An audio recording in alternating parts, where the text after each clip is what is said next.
The wheel of the expensive custom-made wagon splintered as Sophia Lancaster tried to navigate the rutted country road. With championships in 3 countries and millions in sponsorships, she could buy 100 wagons, but here, stranded in farm country, none of that mattered. Through the trees, she spotted a weathered farmhouse with a man working in the adjacent field. Their eyes met across the distance, neither knowing this chance encounter would transform both their lives forever. A humble farmer with calloused hands and mounting debts was about to meet the woman who could save everything he loved, if only he could see past his pride. Before we carry on, please hit the subscribe button to make my day, and let me know where you are watching from in the comments. Ethan Miller wiped the sweat from his brow, leaving a streak of dirt across his forehead. The midday sun beat down mercilessly on his back as he worked the soil of what remained of his family farm. 3 generations of Millers had worked this land, but if things didn't change soon, Ethan feared he would be the last. The bank's latest notice sat unopened on his kitchen table, but he already knew what it said. 3 months behind on payments. Foreclosure imminent. He drove his shovel into the earth with more force than necessary, the physical exertion a welcome distraction from the financial worries that plagued his every waking moment. The drought had been brutal this year, and the rising costs of everything from seed to equipment parts had squeezed what little profit margin he might have had into nothing. Ethan glanced toward the western edge of his property, where the road curved around a stand of oak trees. A sound caught his attention, the unmistakable creak of wood under stress, followed by a sharp crack and a woman's frustrated cry.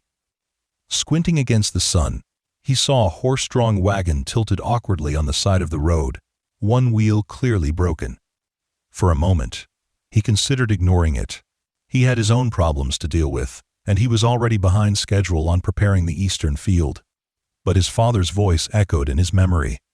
A miller never turns away from someone in need.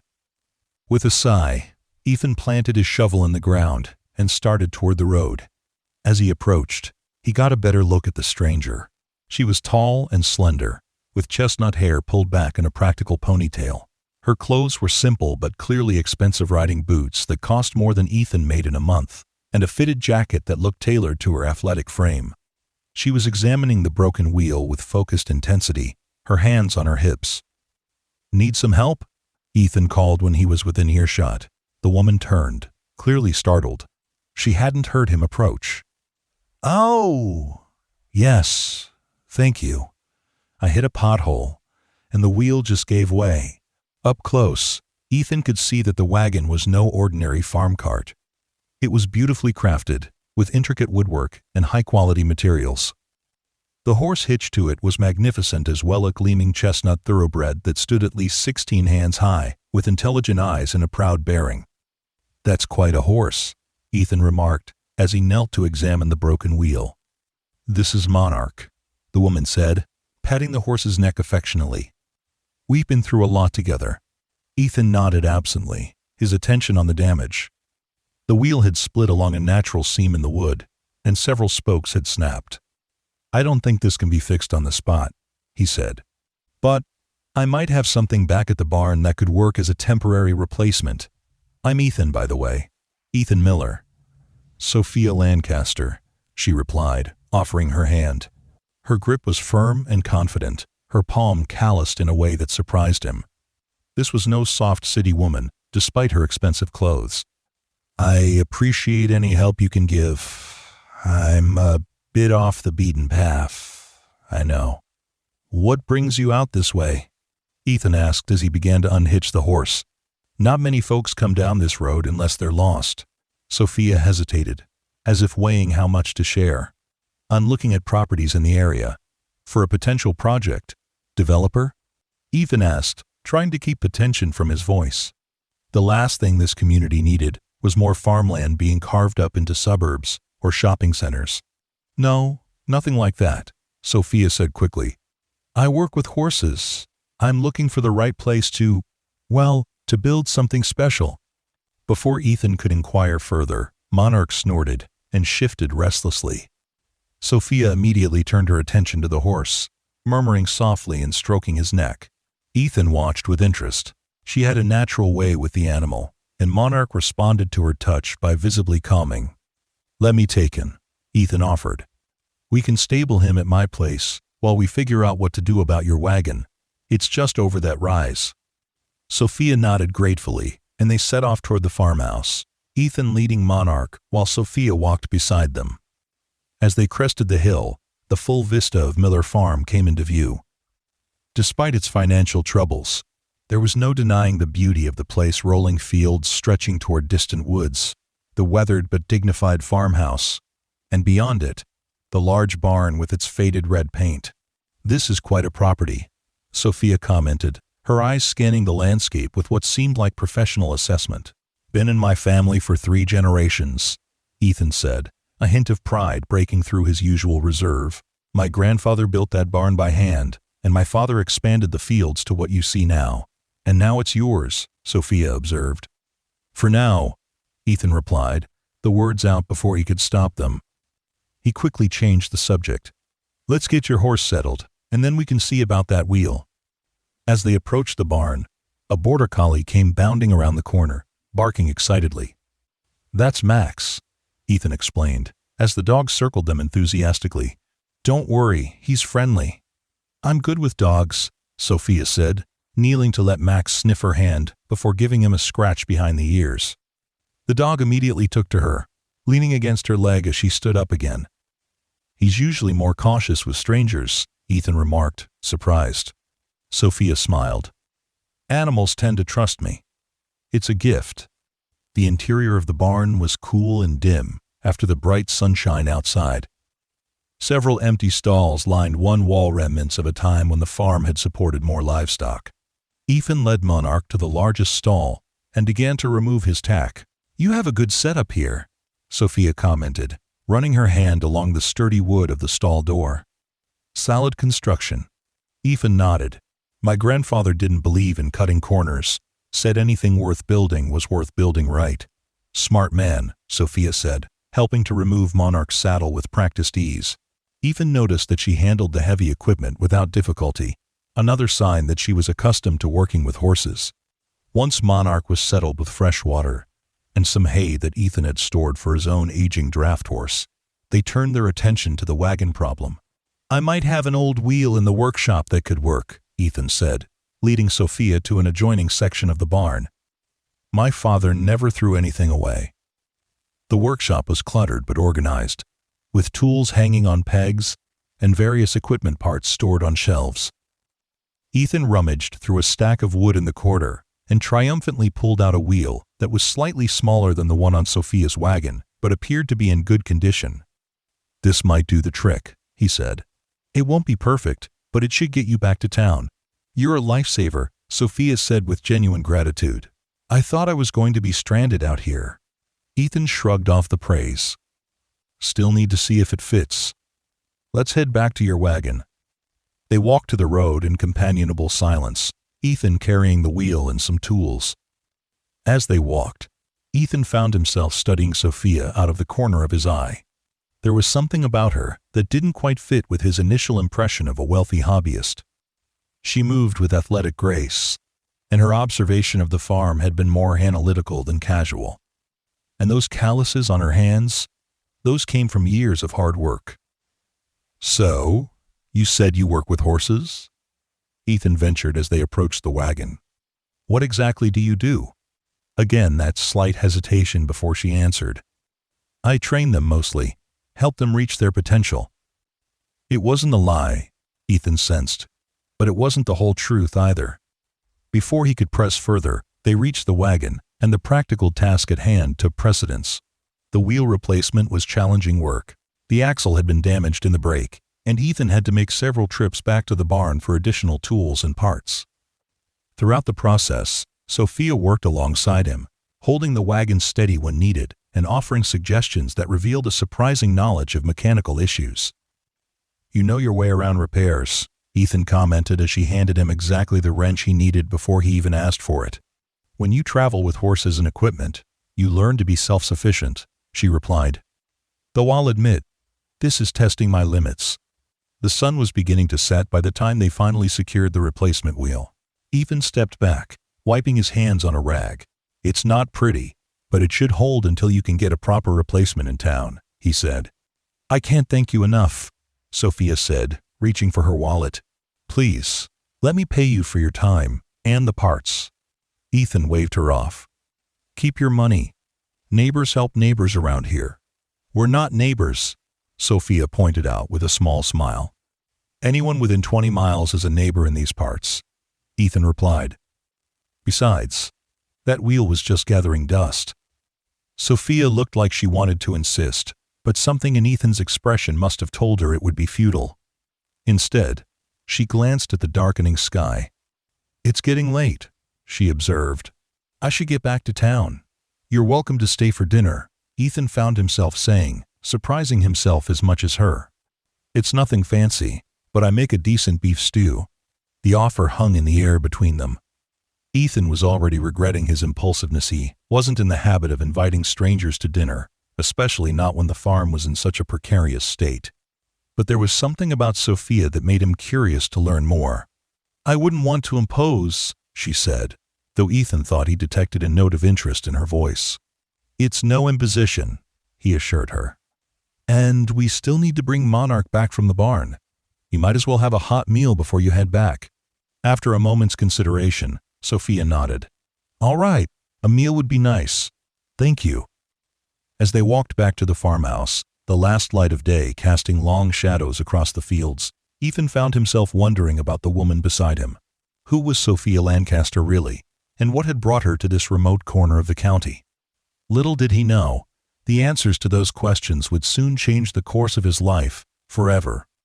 The farmhouse kitchen was warm and inviting, despite its outdated appliances and worn countertops. Ethan moved with practiced efficiency, setting a pot of stew to warm on the stove, while Sophia stood somewhat awkwardly in the doorway. Make yourself at home, he said, gesturing to the small kitchen table by the window. There's water in the pitcher if you're thirsty. Sophia sat, her eyes taking in the details of the room, the faded curtains that had probably been hung by Ethan's mother, the collection of well-used cookbooks on a shelf, and most tellingly, the stack of bills and bank notices hastily pushed to one side of the table. She averted her eyes from these quickly, not wanting to pry. This is a lovely home, she said sincerely. You can feel the history in it. Ethan glanced around as if seeing the place through a stranger's eyes. It's seen better days, he admitted. But it's home. As the stew heated, Ethan set 2 mismatched bowls on the table, along with some crusty bread he baked the day before. It was a simple meal, but the aroma filling the kitchen suggested it would be a tasty one. So, Ethan said as he served the stew, you mentioned you're looking at properties for a project involving horses. What kind of project, if you don't mind my asking? Sophia took a spoonful of stew before answering, her expression appreciative of the flavor. This is delicious, she said, then seemed to make a decision. I'm looking to establish a training facility for competitive riders and their horses. Like a riding school? Ethan asked, breaking off a piece of bread. Something like that, but more specialized, Sophia explained. A place where talented riders can develop their skills to the highest level, the kind of facility that produces champions. Sounds ambitious, Ethan remarked, studying her with renewed interest. Is there much demand for something like that around here? There would be, if it existed, Sophia said confidently. The right facility with the right trainer could draw people from all over the country. This area has a lot to offer: beautiful terrain, reasonable land prices, good access to transportation. The right property could be transformed into something world-class. End quote. The passion in her voice was unmistakable, and Ethan found himself drawn in despite his usual skepticism of grand plans. You sound like you know what you're talking about, he said. Sophia took another bite of stew, considering her response. I've been in the competitive riding world for a long time. I've trained at facilities all over the world, and I know what works and what doesn't. And now you want to build your own, Ethan concluded. Why here, though? This isn't exactly horse country. That's where you're wrong, Sophia countered. This land has everything a good training facility needs. Varied terrain for different types of training, enough space for proper facilities, and it's still within reasonable distance of major competition venues.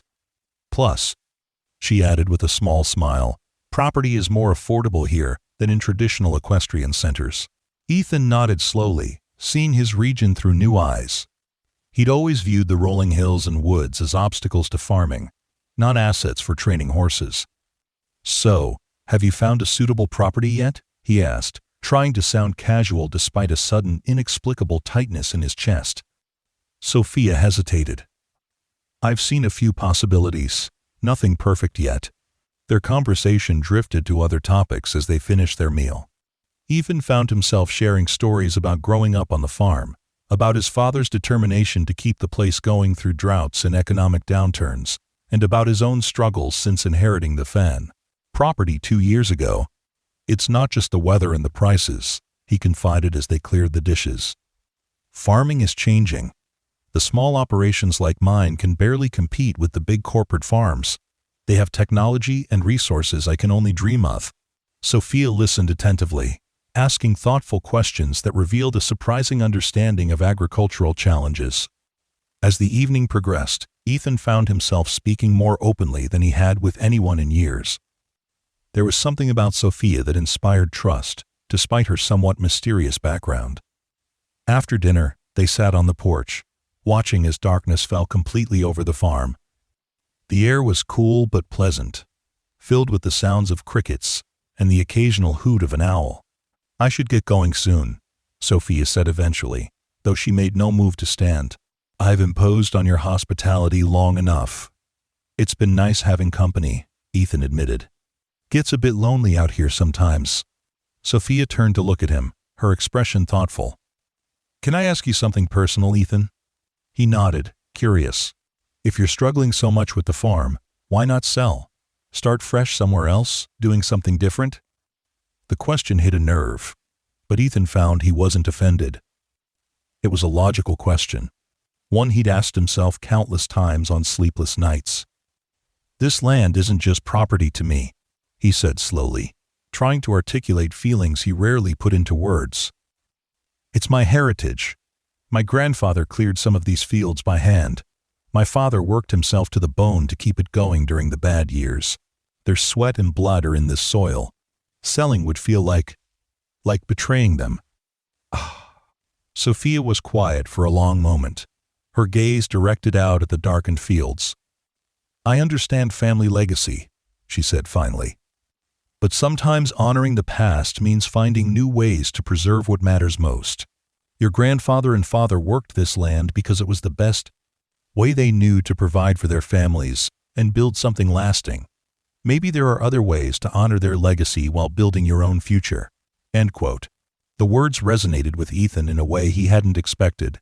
Before he could respond, Sophia stood. "I really should get back. Thank you again for your help today. And for dinner." Ethan rose as well. "Let me hitch up Monarch to your wagon. It's too dark for you to do it alone." They walked to the barn in companionable silence, the beam of Ethan's flashlight illuminating the path. Monarch nickered softly when they entered, clearly recognizing Sophia's footsteps. As Ethan helped prepare the wagon, Sophia reached into a compartment and pulled out a business card. "If you ever need anything," she said, handing it to him. "Or, if you just want to talk more about the future of this place." Ethan took the card, though in the dim light of the barn, he couldn't make out what it said. He pocketed it with a nod of thanks. Once Monarch was hitched and the wagon was ready to go, Sophia climbed up to the driver's seat. She looked down at Ethan, her expression hard to read in the darkness. "I meant what I said about your farm having potential," she said. "Think about it." With a gentle flick of the reins, she set Monarch in motion, the wagon creaking slightly as it began to roll. Ethan stood watching until the sound of hooves and wheels faded into the night. Only when he was back in the farmhouse did he remember the business card. He pulled it from his pocket and switched on the kitchen light to read it. Sophia Lancaster, it read in elegant script. Olympic gold medalist, international equestrian champion, training and consultation. Ethan stared at the card, the pieces suddenly falling into place. The expensive clothes, the magnificent horse, the confident way she had handled Monarch, her extensive knowledge of competitive riding facilities. He'd spent the entire day with one of the most accomplished equestrians in the world, and he hadn't had a clue. With a disbelieving shake of his head, Ethan placed the card on the counter and went to bed, his mind churning with new possibilities that he wasn't quite ready to acknowledge. The next morning dawned clear and cool, a perfect spring day that would normally have lifted Ethan's spirits as he began his chores. Instead, he found himself distracted, his thoughts repeatedly drifting to Sophia Lancaster and the revelation of her identity. He'd looked her up online after breakfast, using the ancient desktop computer that had been his father's pride and joy a decade ago. What he found had astounded him. Sophia Lancaster wasn't just successful, she was legendary in equestrian circles. 3 Olympic gold medals, numerous world championships, and a reputation as one of the finest trainers in the sport. According to the articles, she had recently stepped back from competitive riding to focus on developing the next generation of champions. And she had been in his kitchen, eating his stew, and telling him his land had potential. Ethan was mucking out the stall that had briefly housed Monarch when the sound of an approaching vehicle caught his attention. Through the barn door, he saw a sleek black SUV pull up beside the farmhouse. A moment later, Sophia emerged from the passenger side. She was dressed differently, today still practical for country driving, but with an unmistakable polish that spoke of wealth and success. She spotted him in the barn doorway and raised a hand in greeting before walking toward him. "Good morning," she called as she approached. "I hope you don't mind me dropping by unannounced." "Not at all," Ethan replied, suddenly conscious of his work clothes and the pitchfork in his hand. "Though I wish I'd known who you were yesterday. I wouldn't have served an Olympic champion my simple stew." Sophia's lips curved in a smile. "You looked me up." "I did," Ethan admitted. "Why didn't you tell me?" She shrugged, leaning against the barn door frame. "People treat me differently when they know. I wanted your honest opinion of the area, not one colored by who I am." "Fair enough," Ethan conceded. "So, what brings you back today?" Sophia's expression turned serious. "I wanted to discuss something with you, a proposition of sorts." Ethan's heartbeat quickened, though he wasn't sure why. "What kind of proposition?" "Let's walk," Sophia suggested. "I'd like to see more of your property, if that's all right." Curious, Ethan set aside the pitchfork and led Sophia out of the barn. They walked in silence for a few minutes, following a path that wound around the edge of the nearest field toward a small rise that offered a view of much of the farm. When they reached the top, Sophia stopped, her gaze sweeping across the landscape, the rolling fields, the small creek that cut through the western section, the woodlands that marked the property's boundaries. "Ethan," she said finally, turning to face him, "I've been looking at properties throughout this region for the past month. None of them have what I'm looking for. None of them. Except this one." Ethan stared at her, a complex mix of emotions churning inside him. "My farm? You want to buy my farm?" "Not exactly," Sophia replied. "I'm proposing a partnership. A way for you to keep your family legacy while transforming it into something sustainable for the future." "I don't understand," Ethan said, though a glimmer of what she might be suggesting was beginning to dawn on him. "I want to build my training academy here, on your land," Sophia explained. "Not by buying you out, but by investing in a joint venture. You would remain the landowner, but a portion of the property would be developed into a world-class equestrian facility. We would share the profits." Ethan's mind raced, trying to process the implications. "But farming is what I know. It's what my family has always done." "And you could continue to farm part of the land," Sophia assured him. "But the reality is, Ethan, this property is too large for one person to manage effectively as a traditional farm, especially with today's agricultural economics.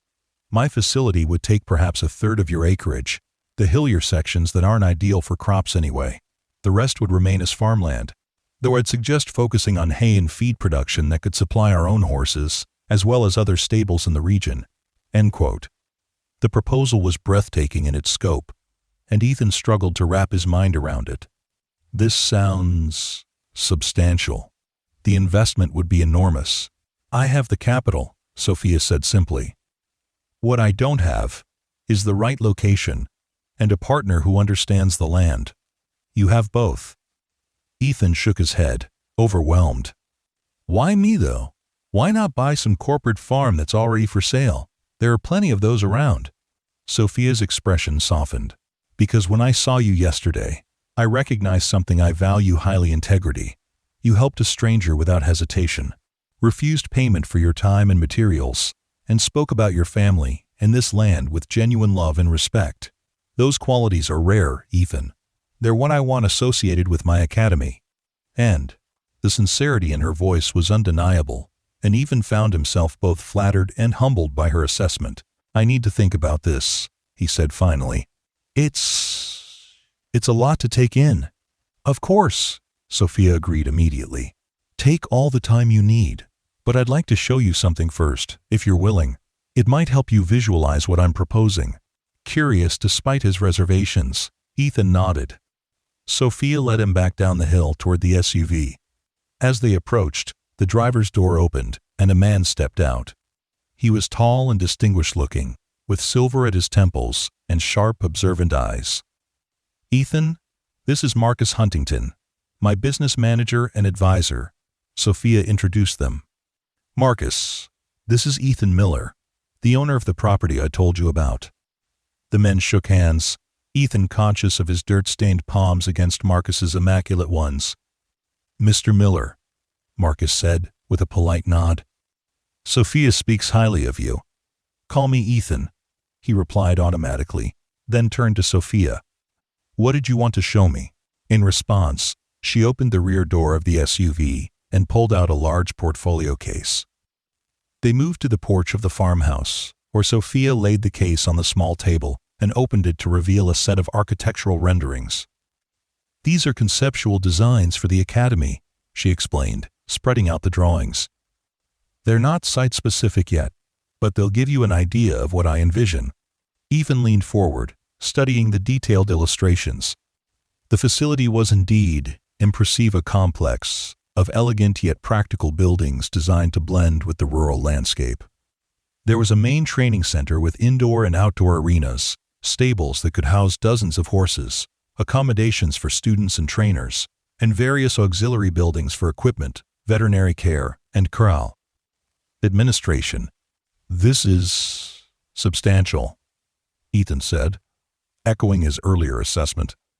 It would be built in phases, Marcus explained, speaking for the first time since the introductions, starting with the essential training facilities and expanding as the academy establishes itself.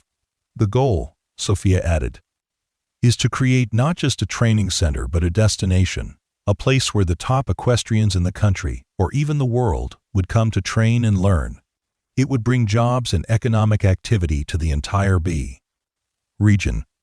Ethan's gaze moved from one rendering to the next, his farmer's eye noting how the buildings were positioned to take advantage of natural features while minimizing disruption to the land.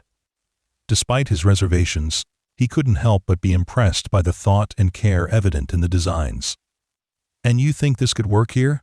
On my farm? He asked. I don't just think it, I know it, Sophia said with quiet confidence. This land has everything we need, the space, the varied terrain, the beauty. With your knowledge of the property and my expertise in equestrian training, we could create something extraordinary.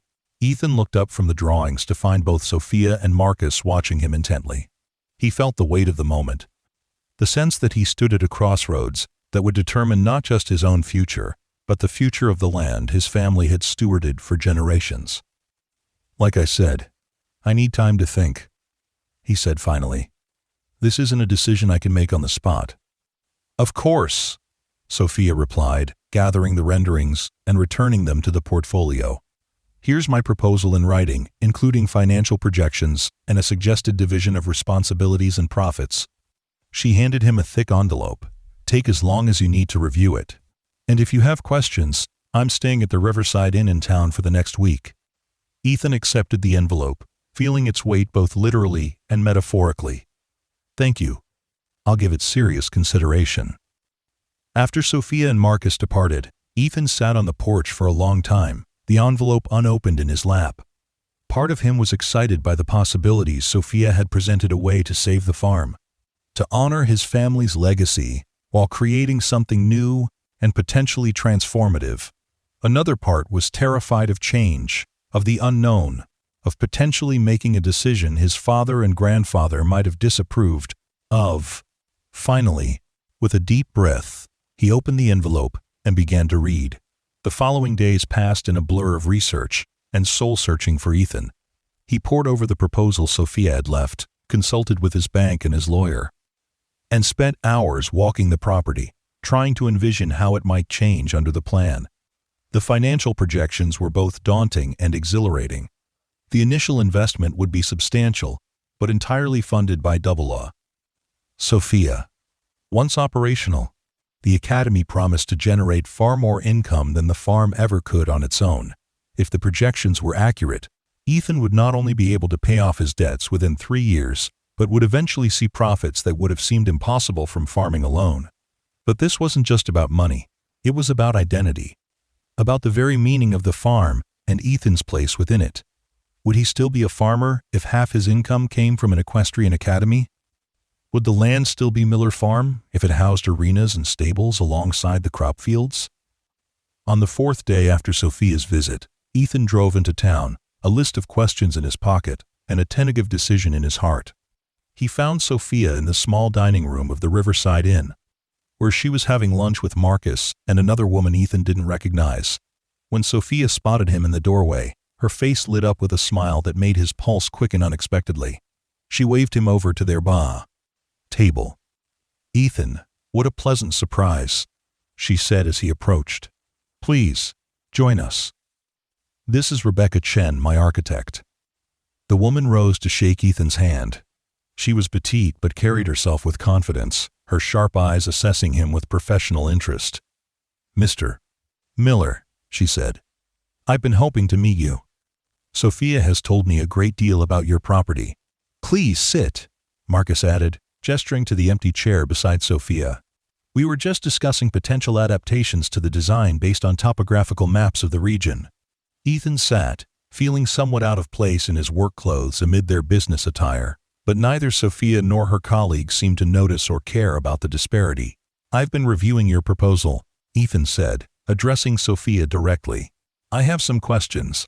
"Of course," she replied, signaling to the waiter to bring another place setting. "We can discuss anything you like. But first, have some lunch. The special today is excellent." The next hour was surreal for Ethan. Over beef stew that couldn't compare to his own, he found himself engaged in detailed discussions about drainage patterns, soil composition, and how these factors would influence building locations. Rebecca took notes and made quick sketches as Ethan described various features of the property that didn't show up on maps. The spring that never ran dry, even in drought years. The section of the eastern field that tended to flood in heavy rains. The old logging trail through the woods that could potentially serve as a riding path. Throughout the conversation, Ethan was struck by how seriously they took his input. These were accomplished professionals in their respective fields, yet they listened to his observations with genuine interest and respect. It was a stark contrast to his interactions with bank managers and agricultural supply representatives, who often treated him as if his years of experience with the land counted for nothing against their spreadsheets and projections. As the meal concluded, Sophia turned to Marcus and Rebecca. "Would you mind giving Ethan and me a few minutes alone? I think we have some partnership details to discuss." The others departed tactfully, leaving Ethan and Sophia at the table with fresh coffee cups between them. "So," Sophia said, her expression turning serious, "you've had time to consider. What are your thoughts?" Ethan took a deep breath. "I'm interested," he admitted. "The plan makes sense financially, and I can see how it could work on the land. But I have concerns." "I'd be worried if you didn't," Sophia replied. "This is a major decision." "What concerns you most?" "Control," Ethan said bluntly. "This has been Miller land for generations. The proposal gives you significant authority over development decisions. I need to know that the character of the place won't be entirely transformed, that some essence of what makes it Miller Farm will remain." Sophia nodded thoughtfully. "That's entirely fair. I'm open to adjusting the governance structure to give you more say in development decisions. My expertise is in equestrian training and facility requirements, not in land management." I'd value your guidance on how to integrate the academy with the existing landscape in a way that preserves its character. Her willingness to compromise reassured Ethan, but he had more concerns to address. There's also the matter of my role going forward. I'm a farmer, Sophia. I don't know anything about running an equestrian academy. And I don't expect you to, Sophia replied quickly. My team and I would handle the academy operations. Your role would be focused on the agricultural aspects, continuing to farm the remaining acreage, potentially transitioning some of it to hay and feed production for our horses, and advising on land use issues. Over time, if you're interested, there could be opportunities for you to become more involved in the equestrian side, but that would be entirely up to you. Ethan considered this, turning his coffee cup slowly between his palms. And if the academy fails? What happens to my land then? It was a blunt question, but Sophia didn't seem offended. Instead, she leaned forward, her expression serious. That's a legitimate concern, she acknowledged. I propose we include a reversion clause in our agreement. If the academy fails to become financially viable within 5 years, all constructed facilities would either be repurposed for agricultural use or removed at my expense, with the land returned to its original buy condition as much as possible. Your ownership of the property would never be in jeopardy. The answer was reassuring, suggesting Sophia had already considered this possibility. Ethan nodded slowly, appreciating her forthright approach. One more question, he said. Why me? There must be dozens of struggling farmers in this county alone who would jump at an opportunity like this. Why choose my farm specifically? Sophia's eyes met his with an intensity that made him momentarily forget his question. 3 reasons, she replied. First, your land has the ideal topography and location-varied terrain, perfect for different types of training, good access to transportation, and natural beauty that will attract top clients. Second, the moment I saw how you cared for Monarch, I knew you understood horses not just as tools or assets, but as partners. That's rare and valuable. She paused, a slight smile touching her lips before continuing.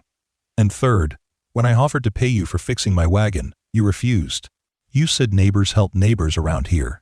That told me everything I needed to know about your character. This academy won't succeed just because of good business plans and financial backing. It will succeed because of the values behind it: integrity, hard work, respect for the land and animals. You embody those values, Ethan. That's why it has to be your farm. Ethan felt heat rising to his face, unaccustomed to such direct praise. He looked down at his coffee cup, then back at Sophia. If we do this, he said slowly, I need your word that we'll build something my grandfather would be proud of. Something that respects the history of this land. You have my word. Sophia replied without hesitation, extending her hand across the table. After a moment's pause, Ethan reached out and shook it, feeling as though he had just crossed a threshold from which there was no returning. Partners then, he said. Partners, Sophia agreed, a genuine smile spreading across her face. The following weeks were a whirlwind of activity. Once the initial agreement was signed, Sophia's team descended on the farm with an efficiency that left Ethan both impressed and slightly overwhelmed. Surveyors mapped every acre, soil samples were taken from various locations, and Rebecca, the architect, spent days walking the property with Ethan, noting his observations about drainage patterns and seasonal changes. Throughout it all, Ethan was struck by how carefully Sophia integrated his input into the planning process. When he expressed concern about the proposed location for the main arena, which would have required removing a stand of oak trees planted by his grandfather, the entire design was adjusted to preserve them.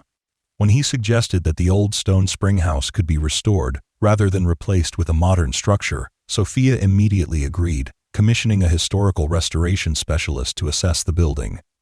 One evening, about a month after their partnership began, Ethan found Sophia sitting alone on the porch of the farmhouse, a tablet computer in her lap, but her gaze fixed on the sunset painting the fields in golden light.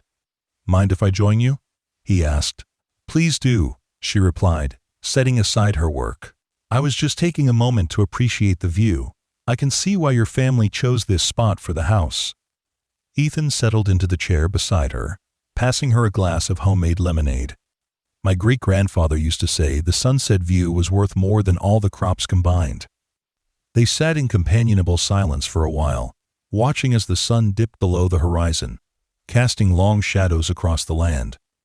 In the distance, the framework of the first new building, a stable, designed to house the initial complement of training horses, was visible, a skeletal outline against the darkening sky.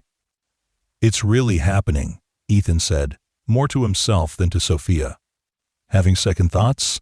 she asked, her tone gentle but direct. Ethan considered the question honestly. "Not second thoughts exactly. More like moments of disbelief. 6 weeks ago, I was facing foreclosure. Now I'm watching the first building of what will be a world-class equestrian academy rising on my land. It's a lot to process." Sophia nodded, understanding. Change, even positive change, can be disorienting. "For what it's worth, I think you're handling it remarkably well." "Thanks to your patience," Ethan acknowledged. "I appreciate how you've included me in every decision. It makes it feel like I'm still the steward of this land, even as it transforms."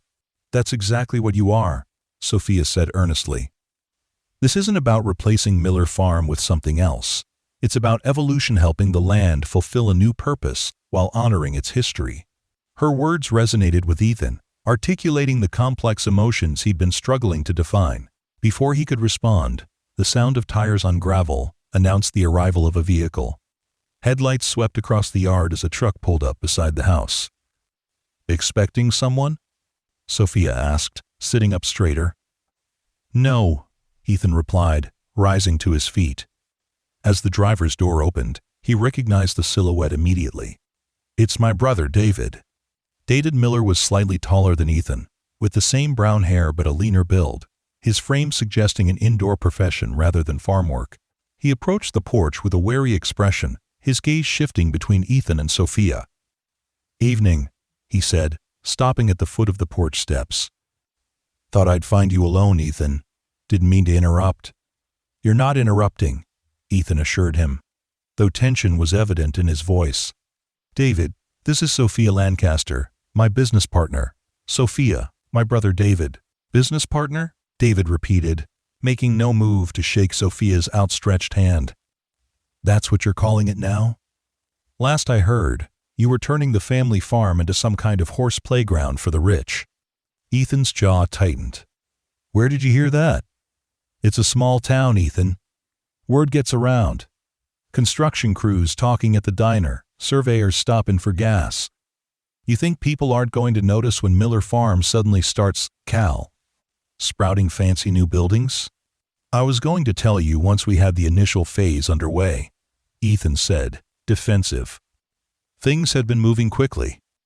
5 weeks without a phone call is moving quickly? David's voice held the edge of old grievances. "I had to hear about it from Mrs. Henderson at the grocery store. Do you have any idea how that felt? To have her ask me about that fancy horse lady who's taking over our family farm?" Ethan descended the steps to stand face to face with his brother.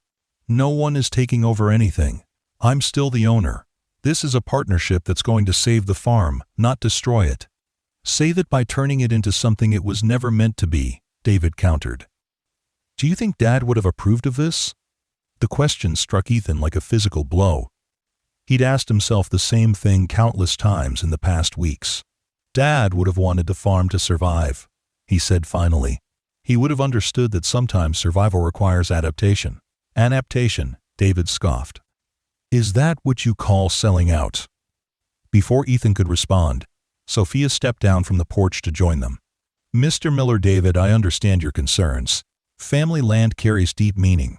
But I assure you, our partnership respects the history and integrity of this place. We're not erasing Miller Farm, we're building on its foundation." David turned to her, his expression skeptical. "And who exactly are you? What gives you the right to decide the future of land that's been in our family for generations?" "I don't have that right," Sophia replied calmly. "That's why I've partnered with Ethan, who does. Every decision we've made has been collaborative, with deep consideration for this farm's legacy." "She's telling the truth, David," Ethan added. "Come inside. Let me show you the plans. You'll see that we're preserving most of the original farm, just adding new elements that will make it financially viable again." David hesitated, his anger visibly warring with curiosity. Finally, He gave a curt nod. Fine. Show me these grand plans of yours. The three of them moved into the farmhouse kitchen, where Ethan spread out the latest architectural drawings on the table. As Sophia excused herself to make a phone call, giving the brothers some privacy, Ethan explained each aspect of the development, where the training facilities would be located, how the remaining farmland would be used, the timeline for construction, and the projected financial outcomes. Gradually, David's rigid posture relaxed as he studied the plans. You're keeping the old apple orchard, he observed, pointing to an area marked as Heritage Orchard Trail. Of course, Ethan said. Those trees are part of our history. The trail will wind through them, connecting the main facilities to the cross-country training area. David's finger moved to another section of the map. And Dad's experimental plot? Where he tried all those heritage grain varieties? That's going to become a demonstration garden, Ethan explained. Sophia suggested a place to showcase the agricultural history of the region alongside the equestrian facilities. David was quiet for a long moment, his expression thoughtful. You really have thought this through, he admitted finally. It's not what I expected. What did you expect? Ethan asked. I don't know. Bulldozers leveling the fields? The farmhouse torn down for some modernist monstrosity? I couldn't bear the thought of coming back here and not recognizing the place where we grew up. Ethan placed a hand on his brother's shoulder. That will never happen, David. No matter what changes come, this will always be Miller Farm at its heart. When Sophia returned to the kitchen, she found the brothers engaged in animated discussion about the potential for hosting community events on the property once the academy was established. Local schools could come for field trips, David was suggesting. Learn about both traditional farming and modern equestrian sport. Exactly the kind of outreach I was hoping for, Sophia said, rejoining them at the table. The academy shouldn't be isolated from the community. It should be a resource for it. David gave her a considering look. You're not what I expected either, Ms. Lancaster. Please, call me Sophia, she replied. And what did you expect? Someone more corporate, less willing to listen to concerns about tradition and community. Sophia smiled. My success in equestrian sport has always been rooted in partnership with horses, with trainers, with the land we train on. This project is no different. Without Ethan's knowledge and vision for this place, it wouldn't be what it needs to be. The conversation continued late into the evening, with David gradually shifting from skepticism to cautious enthusiasm. By the time he left, with a promise to return the following weekend to see the construction progress, the tension between the brothers had largely dissipated. As Ethan watched his brother's truck disappear down the driveway, Sophia joined him by the window. Thank you, Ethan said simply. For what? For giving me the space to talk with him. For understanding that this isn't just about business for us. Sophia's expression was gentle in the dim light. Family is complicated. I know that better than most. But what you're doing here, it matters, Ethan. Not just for the academy, but for preserving a legacy in a way that can thrive in today's world. Their eyes met, and for a moment, Ethan felt something shift between them, a deepening of connection that transcended their business partnership. Before either could acknowledge it, Sophia's phone buzzed with a message. That's Marcus, she said, checking the screen. The first delivery of specialty lumber for the stable interior is scheduled for tomorrow morning. I should go review the specifications before it arrives. Of course, Ethan nodded, the moment passing. I'll see you tomorrow. As Sophia gathered her things and departed, Ethan remained by the window, watching her car's taillights recede into the distance. He found himself wondering what his father would really think of all the not just the changes to the farm, but the woman who had initiated them.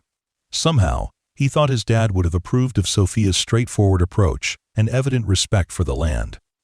And perhaps, just perhaps, he would have recognized something special developing between his son and this remarkable woman, something neither of them was quite ready to acknowledge yet. Summer unfolded in a blur of activity and transformation. The first stable was completed by mid-July, its design a harmonious blend of traditional architecture and modern functionality. Ethan had worked closely with the builders, insisting on using local materials wherever possible, and personally selecting the reclaimed barnwood that lined the interior walls, giving the new structure a sense of history and continuity with the farm's past.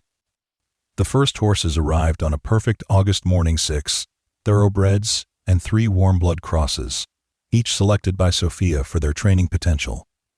Ethan found himself unexpectedly moved as he watched them exploring their new paddocks, their powerful bodies gleaming in the sunlight against the backdrop of Miller Farm's rolling hills.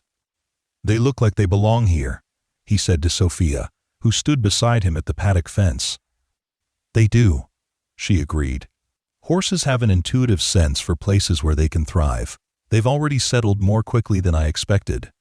Indeed, the animals seemed remarkably at ease in their new surroundings, several of them already grazing contentedly, while others explored the perimeter of their spacious enclosures. "The main arena foundation is scheduled to be poured next week," Sophia continued, consulting her ever-present tablet. "And the first 2 trainers I've hired will arrive at the end of the month to help start the initial training programs." Ethan nodded, still watching the horses. "It's all happening so fast." "Too fast?"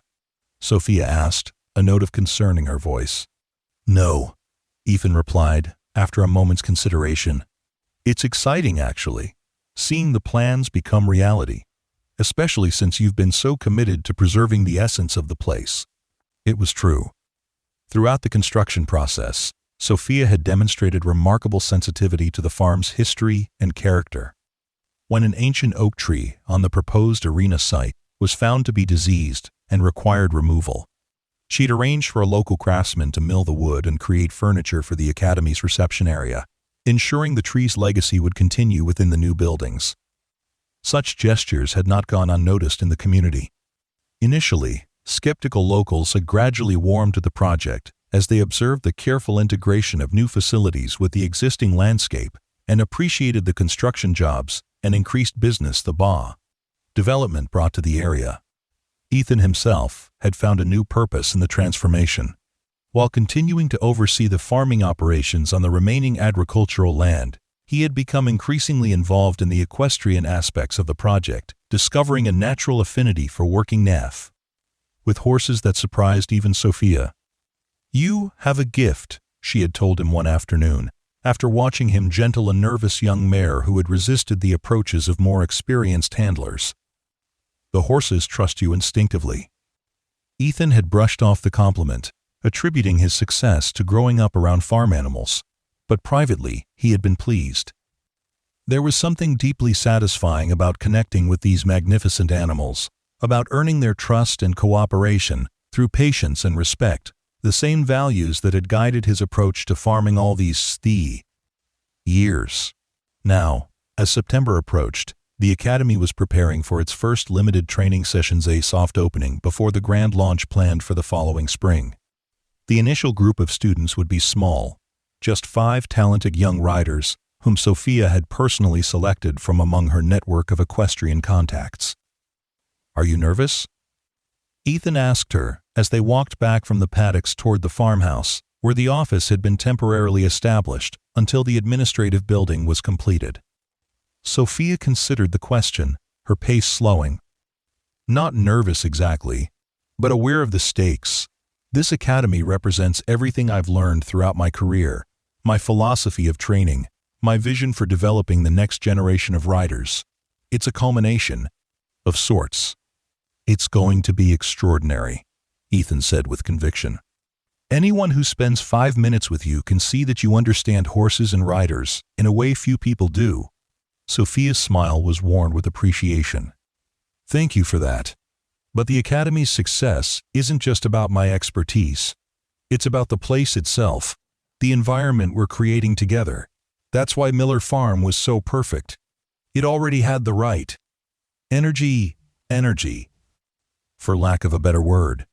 You cultivated that over years of careful stewardship."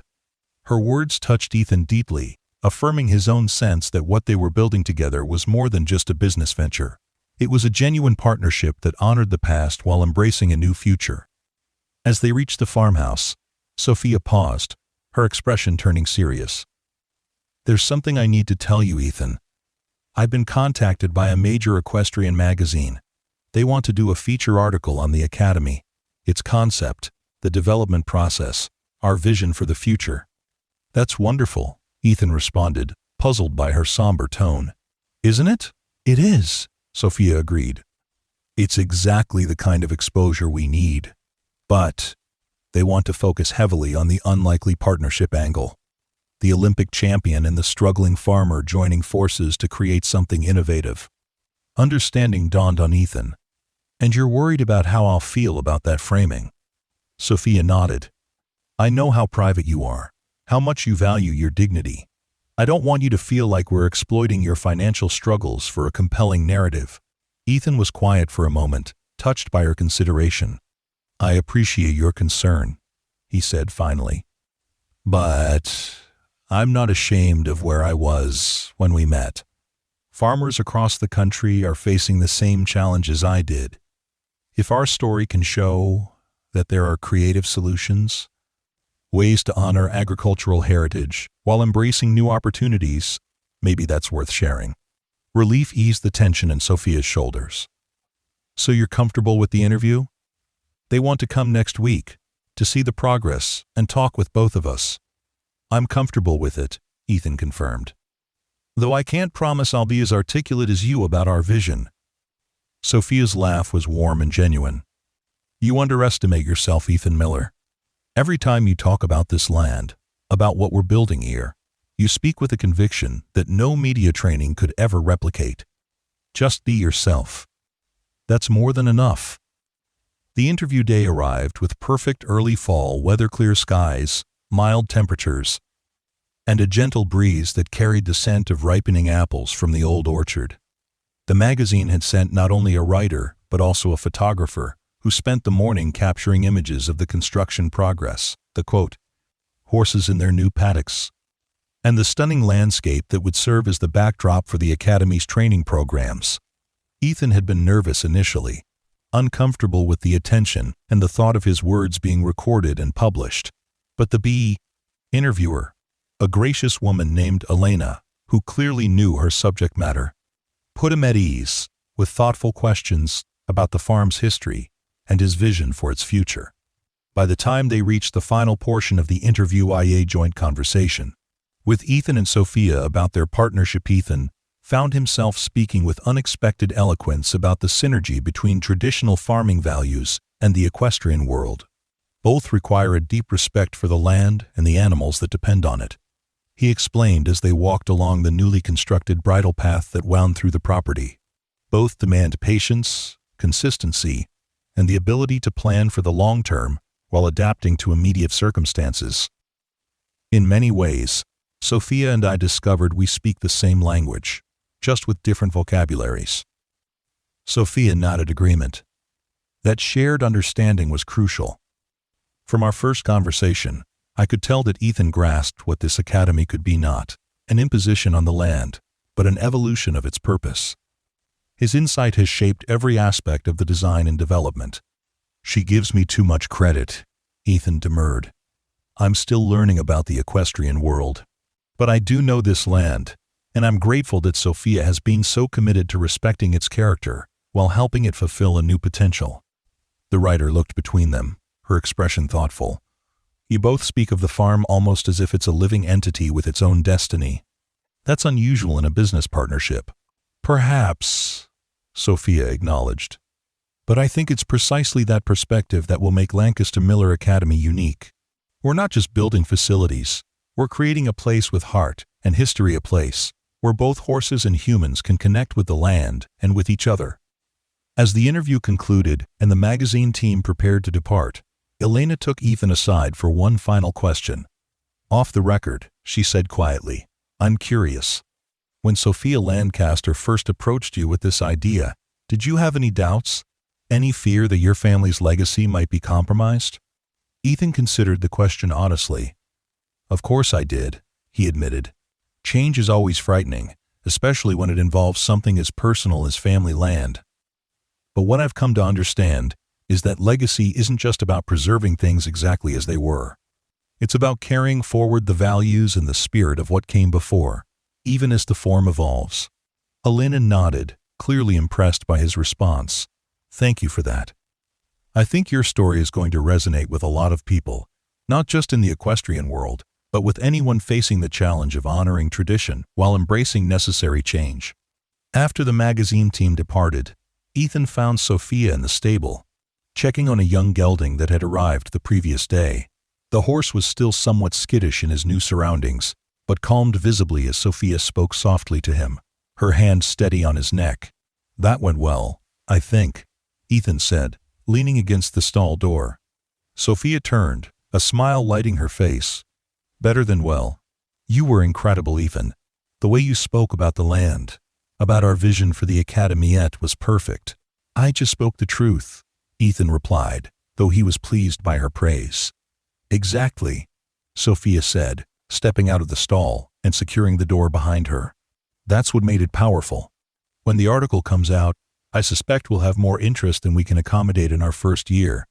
They walked together toward the stable entrance, pausing at the doorway to admire the view of the farm spread out before them, the original fields now golden with autumn crops, the new paddocks where horses grazed peacefully, and in the distance, the framework of the main arena rising against the backdrop of rolling hills. "It's really happening," Sophia said softly, echoing Ethan's words from weeks earlier. "Sometimes I can hardly believe it." "Believe it," Ethan replied, his voice equally quiet. "Lancaster-Miller Academy is becoming a reality. And it's even more extraordinary than I imagined." Their eyes met, and in that moment, something unspoken passed between them, a recognition of how far they had come, not just in terms of the project, but in their connection to each other. Ethan found himself wondering, not for the first time, if their partnership might eventually extend beyond the boundaries of business. Before either could speak, a truck horn sounded from the main road, the delivery of specialized arena footing material they had been expecting. The moment passed as they turned toward the practical demands of the day, but the question lingered in Ethan's mind. A possibility as full of promise as the Academy itself. The magazine article was published in late October, featuring a striking cover photo of Ethan and Sophia standing together on a hill overlooking the farm, the autumn landscape blazing with color around them. The headline read, "Cultivating Excellence: How an Olympic Champion and a Third-Generation Farmer Are Revolutionizing Equestrian Training." The piece was everything they had hoped for: thoughtful, detailed, and capturing the unique philosophy behind the Academy. Within days of publication, Sophia's phone was ringing constantly with inquiries from potential students, investors interested in similar projects in other regions, and media outlets seeking follow-up stories. "We need to hire a public relations manager," she told Ethan one evening, as they sat at the farmhouse kitchen table, surrounded by stacks of business correspondence.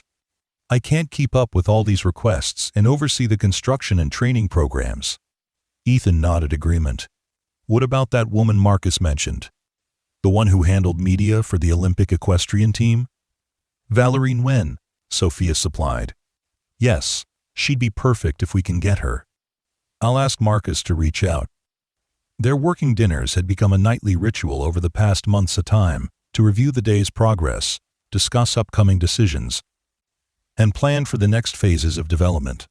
What had begun as purely business meetings had gradually evolved into more personal conversations, with Ethan sharing stories of his childhood on the farm, and Sophia recounting her experiences competing around the world.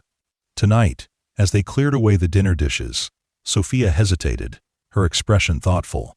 "The article mentioned the financial troubles you were facing before our partnership. Has there been any negative reaction in the community? I worry about how that exposure might affect you personally." Ethan was touched by her concern. "Actually, it's been the opposite. Several local farmers have approached me, asking about how the partnership works, wondering if similar arrangements might be possible for their own struggling operations. I think the article made people feel less alone in their challenges." "That's wonderful," Sophia said, genuine pleasure in her voice. "That was always part of my hope for this project, but it might serve as a model for creative approaches to preserving agricultural land." "Speaking of the community," Ethan said, "the town's harvest festival is this weekend. I usually have a booth selling apples from the orchard. I was thinking, this year we might use it as an opportunity to introduce the Academy to the locals in a more personal way, answer questions, Maybe offer some demonstrations." "I love that idea," Sophia replied enthusiastically. "We could bring a couple of the calmer horses, let children meet them." It's never too early to start generating interest in equestrian sport. The Harvest Festival was a long-standing tradition in the small town near Miller Farm, a weekend celebration marking the end of the growing season with food, music, crafts, and various agricultural displays. Ethan had participated every year since taking over the farm, but this year felt different as he and Sophia set up their booth early Saturday morning. In addition to the usual baskets of apples from the orchard, they had created a display featuring photographs of the Academy's progress, architectural renderings of the completed facilities, and information about the training programs that would be offered. In a nearby paddock, two of their gentlest horses waited patiently, already drawing curious onlookers. "You sure about this?" Ethan asked Sophia one last time as they arranged the booth. "These community events can be pretty informal compared to what you're used to." Sophia smiled, adjusting a photograph of the newly completed stable. "I grew up in a small town not unlike this one, Ethan.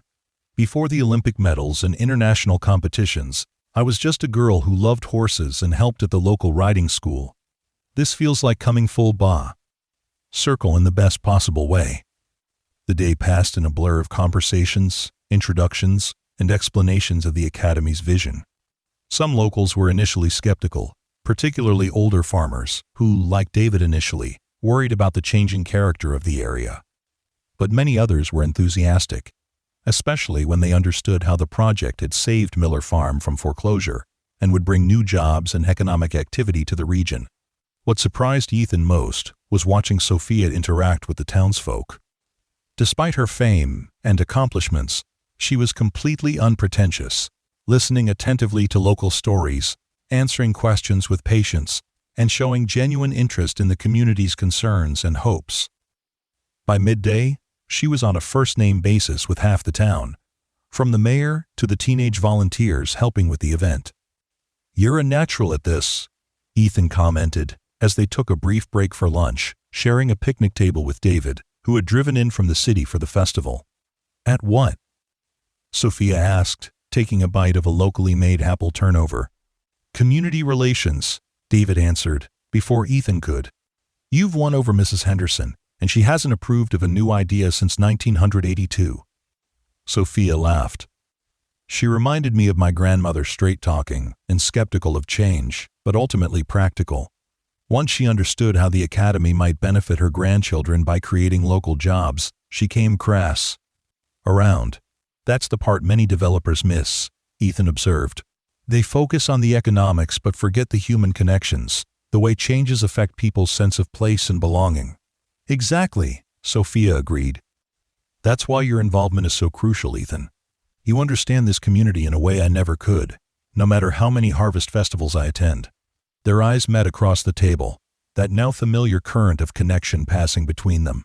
David glanced from one to the other, a knowing smile playing at the corners of his mouth before he tactfully changed the subject to the afternoon's horse demonstrations. The day concluded with Sophia leading a brief riding demonstration in the festival's main arena, showcasing the training techniques that would be central to the Academy's approach.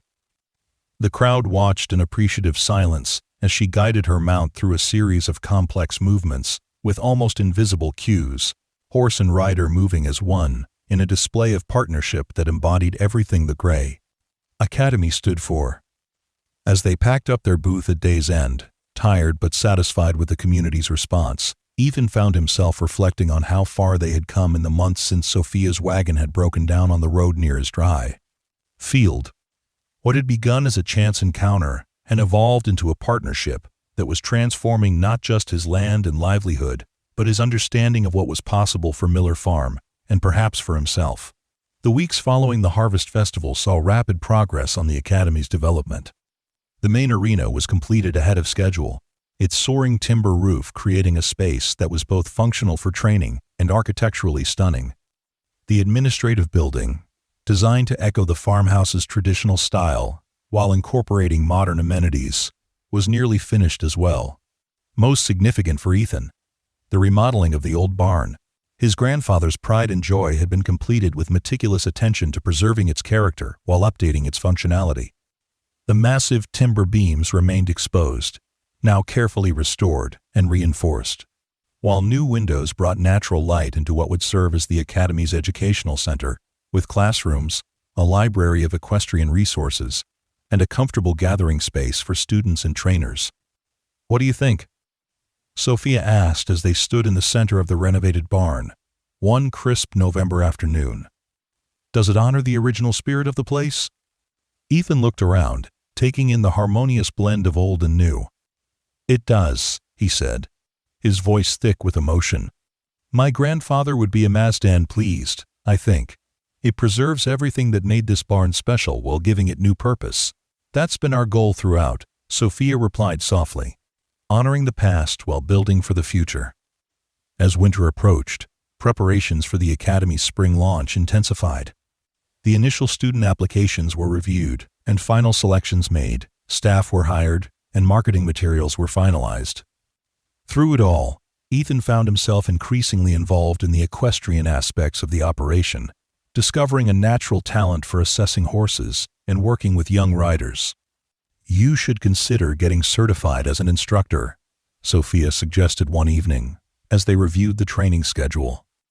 "You have a gift for teaching, and your practical knowledge of the land and animals is invaluable." Ethan looked up from the papers spread across the table, surprised by the suggestion. "Me? I've never competed, never even had formal training. Neither had some of the best trainers I've worked with," Sophia countered.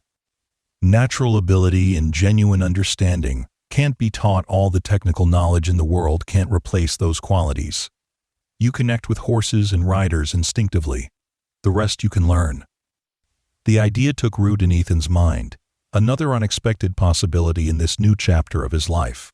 He found himself watching Sophia's training sessions with greater attention, noting her methods and approaches, seeing how she balanced technical instruction with intuitive understanding of each horse and rider pair.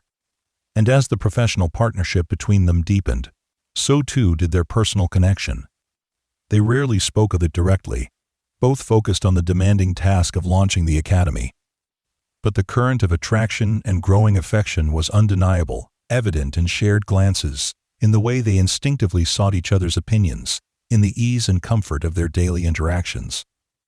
David noticed it when he visited for Thanksgiving, commenting wryly when Sophia stepped outside to take a call. "So, when are you going to tell her?" "Tell her what?"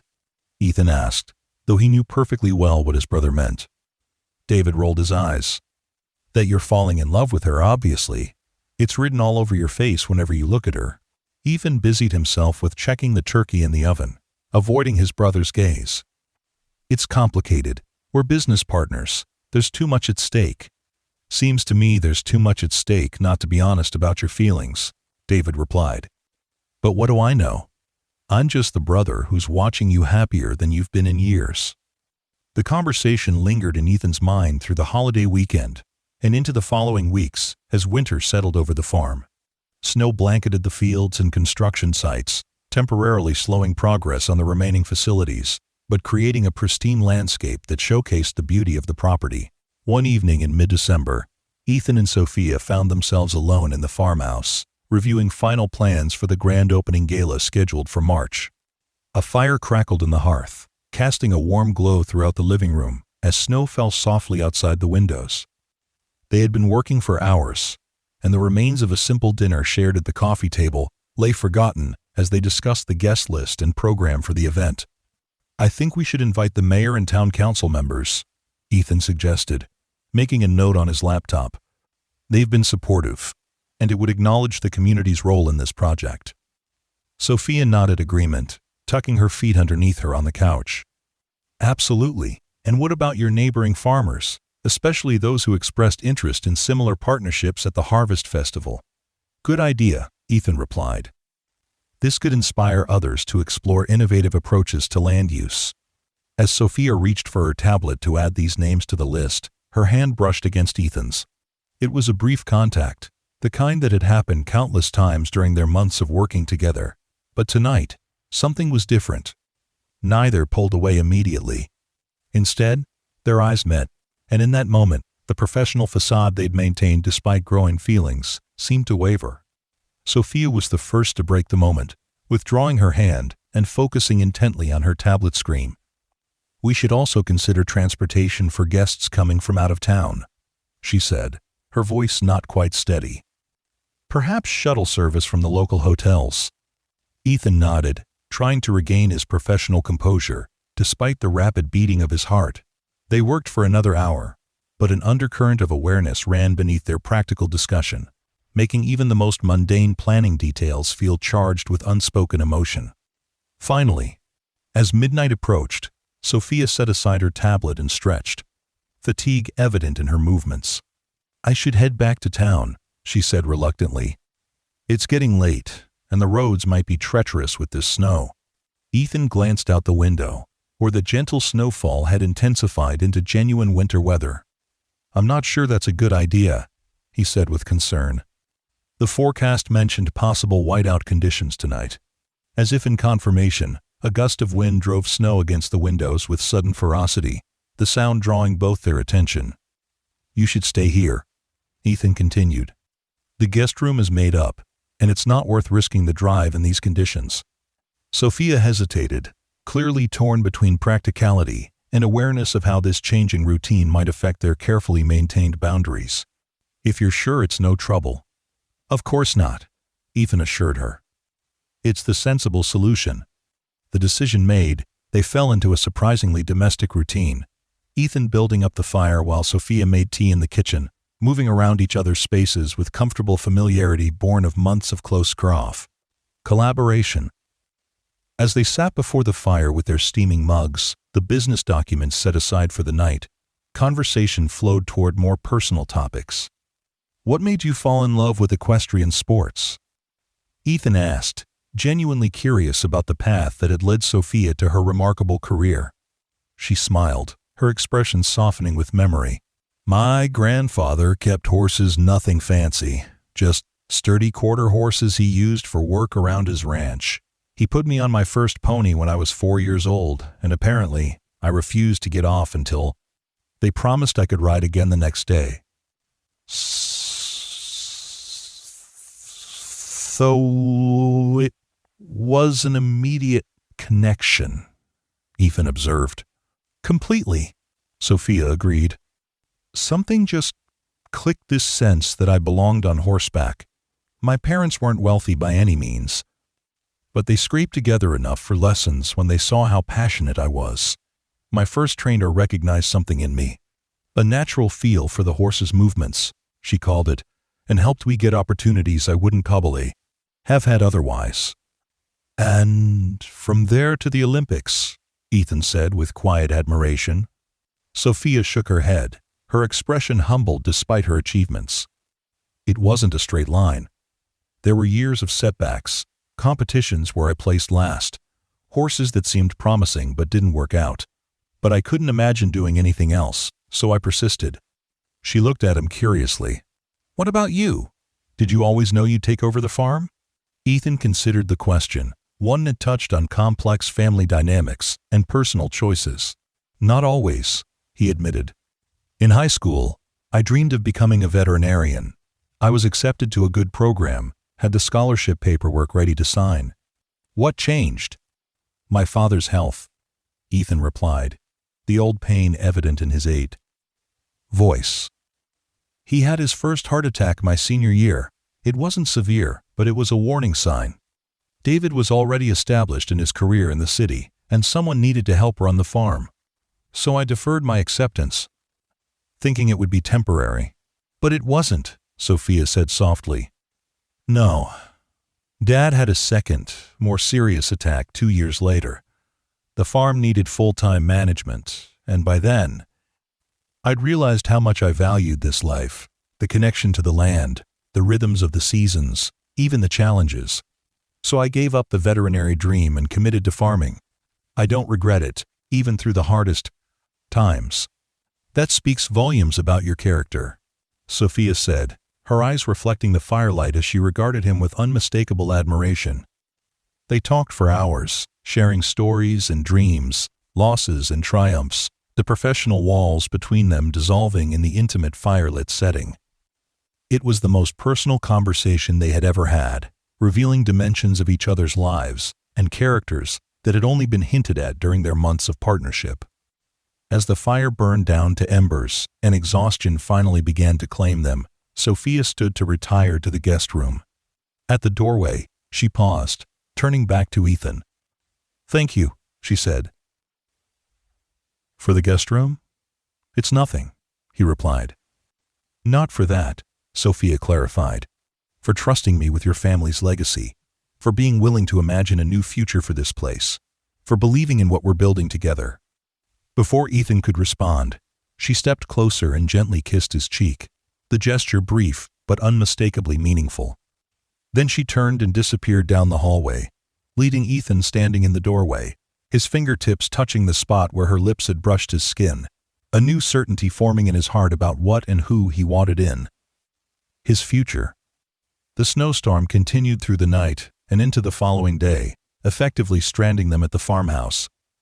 What might have been awkward instead felt natural, almost inevitable, as they shared breakfast and then decided to use the unexpected time together to visit the construction sites and check how the buildings were withstanding the winter weather. Bundled against the cold, they trudged through knee-deep snow to inspect the completed structures and those still under construction. The pristine white landscape transformed the property, highlighting the graceful lines of the new buildings against the backdrop of snow-covered fields and forests. "It's breathtaking," Sophia said as they stood atop a small rise overlooking the main facilities. "I hadn't anticipated how beautiful it would all look in winter." "We should add winter training programs," Ethan suggested, the idea forming as he spoke. "Snow riding has unique challenges and benefits. The indoor arena means we could offer year-round instruction, with special winter sessions using the outdoor terrain when conditions permit." Sophia turned to him, her expression bright with enthusiasm, despite the cold reddening her cheeks. "That's brilliant. Most facilities in this region close or dramatically reduce operations during winter months. We could fill a significant gap in the market." Their professional excitement quickly rekindled. They spent the remainder of the day developing the concept, drafting potential curriculum elements, and identifying necessary adaptations to their existing plans. By evening, when the snowplows finally cleared the road to town, they had outlined a comprehensive winter training program that would further distinguish Lancaster-Miller Academy from its competitors. "I should get back to town while the roads are clear," Sophia said as they stood at the farmhouse door, though her tone suggested reluctance. "There's a call with potential international students scheduled early tomorrow." "Of course," Ethan agreed, equally hesitant to see her go. "Drive carefully." As she gathered her belongings, their eyes met once more, the connection between them now impossible to ignore. Something had shifted during their snowbound day together, a recognition that their partnership had grown beyond the bounds of business, becoming personal in ways neither had fully anticipated. "Ethan," Sophia began, then paused, seeming to search for the right words. "Today was special," he finished for her. "For me too." A smile bloomed across her face, genuine and unguarded. "We should talk more about this about us when things calm down a bit." "I'd like that," Ethan replied, his heart lighter than it had been in years.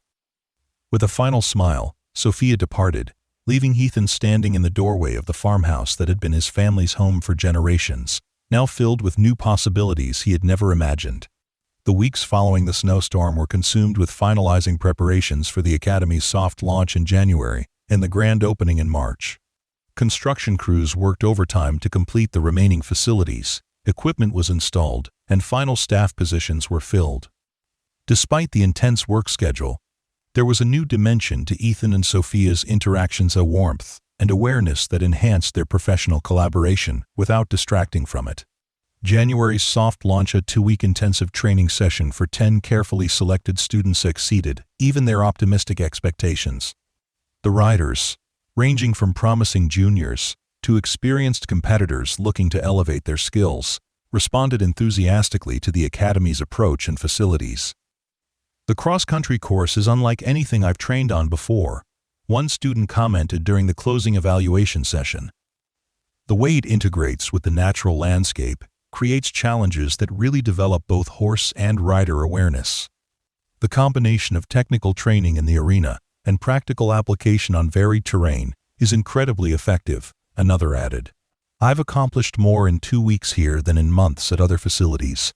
Such feedback validated the core philosophy Sophia and Ethan had developed for the academy, that excellence in equestrian sport required not just technical precision, but a holistic relationship between horse, rider, and environment. As February arrived and preparations for the grand opening intensified, national and even international attention began to focus on Lancaster-Miller Academy. The magazine article had sparked interest throughout the equestrian community, and Sophia's reputation ensured that the project was closely watched by competitors, trainers, and industry leaders. One afternoon, as Ethan was reviewing supply orders in the newly completed administrative building, Marcus knocked on his office door, his expression unusually serious. "Do you have a moment?" he asked. "There's something we need to discuss." Concerned by his tone, Ethan gestured to the chair across from his desk. "Of course. What's happening?" Marcus sat, placing a tablet on the desk between them. "We've received an offer, a substantial one, from Westridge Equestrian Group. They want to buy the academy. All of it, the facilities, the training programs, the brand, everything except the original farmland, which would remain yours." Ethan stared at him, momentarily speechless. Westridge was one of the largest equestrian facility developers in the country, known for acquiring promising operations and incorporating them into their national network. "How substantial?" he finally asked, more to gain time to process than out of genuine interest in the figure. Marcus named a sum that made Ethan's breath catch enough to pay off any remaining farm debt and secure the financial future of Miller Farm for generations to come. "I see," Ethan said carefully. "And what does Sophia think about this?" A shadow crossed Marcus's face. "She doesn't know yet. The offer came to me directly, and I wanted to gauge your reaction before bringing it to her. This affects your land, your legacy. Your input is crucial." Ethan leaned back in his chair, his mind racing. "Why now? We haven't even officially opened yet." "That's precisely why," Marcus explained. "Westridge sees the potential based on the preliminary coverage and the success of the soft launch. They want to acquire before the grand opening drives the value even higher." "And what would happen to our vision for the academy? Our approach to training?" Ethan pressed. Marcus hesitated. "Westridge would maintain the facility, certainly, but they would integrate it into their standardized curriculum and management structure. The Lancaster-Miller philosophy would likely be adapted. Adapted. Meaning lost." Ethan translated bluntly. Marcus didn't contradict him. "It's a business decision, ultimately. One with significant financial upside for both you and Sophia." Ethan stood, moving to the window that overlooked the main arena where Sophia was currently conducting a training session with 2 of their instructors. Even from a distance, he could see her passionate engagement, the way she demonstrated subtle techniques with precision and then patiently guided the trainers through implementing them. "I need to think about this," he said finally, "and Sophia needs to be involved in any discussion about the academy's future." "Of course," Marcus agreed, rising from his chair. "I'll arrange a meeting for tomorrow morning. In the meantime, please consider the offer carefully. Opportunities like this rarely come twice." After Marcus left, Ethan remained at the window, watching Sophia work, his thoughts in turmoil. The financial security the offer represented was undeniable, exactly what he had desperately needed when he first met Sophia. But now, looking at what they had built together, at the unique vision taking physical form across his family's land, the prospect of seeing it absorbed into a corporate structure felt wrong on a fundamental level. More than that, the thought of ending their partnership, of no longer working daily with Sophia to realize their shared dream, created an ache that no amount of money could assuage. That evening, as they completed their usual end-of-day review in Ethan's office, he found himself unable to focus, the weight of the undisclosed offer hanging heavy between them, though Sophia remained unaware. "Ethan?" she finally said, setting aside her notes. "Is everything all right? You seem distracted." He met her concerned gaze, knowing he couldn't and wouldn't keep Marcus's news from her. Westridge Equestrian Group has made an offer to buy the academy, he said directly. Marcus brought it to me this afternoon. He's arranging a meeting for tomorrow morning to discuss it formally. Sophia's expression registered surprise, then understanding, as she processed the implications. I see, she said, her voice carefully neutral. What are your thoughts on this development? I'm conflicted, Ethan admitted honestly. The money would secure Miller Farm's future indefinitely. But everything we've built here, it's more than just facilities and training programs. It's a vision, a philosophy. I'm not convinced that Westridge would preserve that. Sophia was quiet for a long moment, her gaze turned toward the window where twilight was settling over the academy grounds. And our partnership? She finally asked, the question layered with meaning that transcended business considerations. That's the heart of it, isn't it? Ethan replied softly. What we've created together is unique, precisely because it combines your expertise with my connection to this land. Neither of us could have done it alone. Selling to Westridge would effectively end that collaboration. Yes, it would, Sophia agreed, turning back to meet his eyes directly. Is that what you want? The question hung in the air between them, its significance extending far beyond the immediate business decision. Ethan found himself at a crossroads not unlike the one he had faced when Sophia first proposed their partnership, but now with a much clearer understanding of what he would be losing if he took the financially prudent path. No, he said with sudden certainty. It's not what I want at all. Not for the academy, and not for us. Something shifted in Sophia's expression, relief perhaps, or a deeper emotion neither had yet fully acknowledged. Then we're in agreement, she said. Because I don't want that either. The tension in the room transformed, the unspoken connection between them strengthening with this shared commitment to their joint vision. Before either could say more, Sophia's phone chimed with a message. The caterer for the opening gala, she explained after checking the screen. They need final confirmation on the menu by tonight. Reality intruded, drawing them back to the immediate demands of preparing for the grand opening. But as they returned to their work, something had changed on new certainty about their shared future that extended beyond the academy itself. The meeting with Marcus the following morning was brief and definitive. Seated side by side in the conference room of the administrative building, Ethan and Sophia presented a united front, their decision made with unwavering clarity. We appreciate Westridge's interest, Sophia stated. But Lancaster-Miller Academy is not for sale, not now, not in the future. What we're building here isn't just another training facility. It's a unique integration of equestrian excellence and agricultural heritage that can't be replicated or absorbed into a standardized model, end quote. We understand the financial implications of this decision, Ethan added. But some things are worth more than money. The vision we share for this place and our partnership in realizing it is one of them. Marcus, ever the pragmatic business manager, made one final attempt to ensure they understood what they were declining. The offer is exceptional, he reminded them, and Westridge has indicated they might be willing to increase it further. Our answer remains the same, Sophia replied firmly. Please convey our appreciation for their interest, but inform them that Lancaster-Miller Academy will remain independently owned and operated according to our founding vision. After Marcus departed, tasked with delivering their response to Westridge, Ethan and Sophia stood together on the balcony outside the conference room, looking out over the academy grounds where staff and students were beginning the day's activities. No regrets? Sophia asked, glancing at Ethan. None, he replied without hesitation. This feels right in a way that taking the offer never could. This is our legacy, yours and mine together. Sophia's smile was radiant as she turned fully toward him. There's something I've been wanting to tell you, Ethan. Something that became absolutely clear to me when you shared the news about Westridge's offer. What's that? He asked, though something in her expression made his heart beat faster with anticipation. I've fallen in love with Miller Farm, she said softly, with the academy we're building, with the future we're creating here. She paused, her eyes holding his.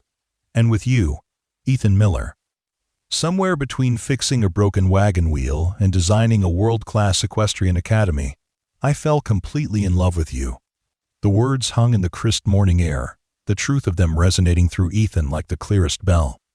Without hesitation, he reached for her hand, entwining their fingers as naturally as if they had been doing so for years. I love you too, Sophia," he replied, his voice steady with certainty. "I think I have since that first day, when you knew exactly which wrench I needed before I asked for it." Her laugh was joyous and unrestrained. "Is that all it took? If I'd known, I might have shown off my mechanical knowledge sooner." "It wasn't just that," Ethan clarified, his expression growing serious. "It was seeing how you understood this land, how you respected its history while envisioning its future. It was watching you work with the horses, with the staff, with the community always, with such genuine care and integrity. You didn't just offer to save my farm. You showed me how to honor my family's legacy while building something new and meaningful." Sophia stepped closer, her free hand coming to rest against his chest. "So what happens now?" she asked softly. "With us, I mean.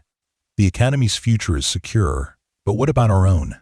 Instead of answering with words, Ethan leaned down and kissed her, a gentle, questioning touch that quickly deepened as Sophia responded with equal feeling. When they finally separated, both slightly breathless, the answer seemed clear to them both. "We build it together," Ethan said simply, "just as we've been doing all along." The grand opening of Lancaster-Miller Academy in March exceeded every expectation, under clear spring skies. Over 300 guests gathered to celebrate the culmination of a year's intensive work and planning. Industry leaders, equestrian champions, local community members, and media representatives toured the completed facilities, watched demonstration classes, and heard presentations about the Academy's unique approach to training. In his welcome address, standing beside Sophia on the stage erected in the main arena, Ethan spoke from the heart about transformation and continuity. A year ago, this land was still solely Miller Farm, struggling to survive in a changing agricultural landscape, he told the assembled crowd. Today, it remains Miller Farm, but it has evolved into something more, a place where excellence in equestrian sport and respect for agricultural heritage exist in harmony. Lancaster-Miller Academy represents not the end of my family's legacy, but its evolution into a new form that honors the past while embracing the future. As applause filled the arena, Ethan turned to Sophia, who stepped forward to continue the presentation.